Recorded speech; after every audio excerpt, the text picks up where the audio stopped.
Bonjour à tous et bienvenue dans le fil d'actualité des éditions Francis Lefebvre. Les salariés sont en général libres de choisir leurs vêtements, mais l'employeur a un droit de regard sur leur tenue vestimentaire lorsqu'ils sont au contact de la clientèle. Il peut même prescrire le port d'un signe distinctif ou d'un uniforme. En effet, la liberté de se vêtir n'est pas une liberté fondamentale. L'employeur peut y apporter des restrictions si elles sont justifiées par la nature de la tâche à accomplir et proportionnées au but recherché. Au sommaire, 1. Que recouvre la notion de tenue correcte ? 2. L'employeur peut-il imposer un signe distinctif ? 3. Peut-il instaurer un uniforme ? 4. Enfin, quelques conseils pour sécuriser les consignes vestimentaires dans l'entreprise. Top chrono, c'est parti. Que recouvre la notion de tenue correcte ? L'employeur est en droit d'exiger de tout salarié une tenue décente et correcte. C'est-à-dire tout d'abord une tenue soignée. Ce n'est pas le cas par exemple lorsqu'un conseiller clientèle en banque porte au travail un bermuda, un survêtement ou encore un short et des tongs.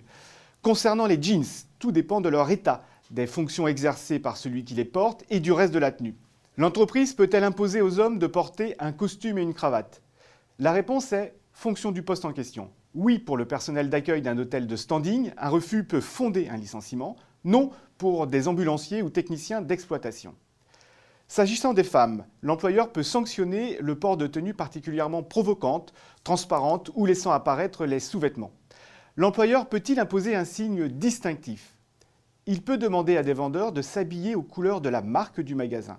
Cependant, une marque de vêtements de luxe ne peut pas exiger que ses vendeurs s'habillent exclusivement dans cette marque, à moins que les tenues ne soient fournies par l'employeur. Quelles sont les contraintes de l'instauration d'un uniforme ? L'employeur peut parfois imposer le port d'un uniforme lorsque les fonctions le justifient, par exemple pour le personnel d'un hôtel de standing. Dans ce cas, il doit le fournir et en assurer l'entretien. Si les salariés doivent se changer sur le lieu de travail, ils doivent disposer de vestiaires. Ils doivent également bénéficier d'une contrepartie sous forme de prime ou repos pour le temps d'habillage et de déshabillage, car ce n'est pas compté comme du temps de travail, sauf convention contraire. Pour finir, quelques conseils pour sécuriser les consignes vestimentaires dans l'entreprise.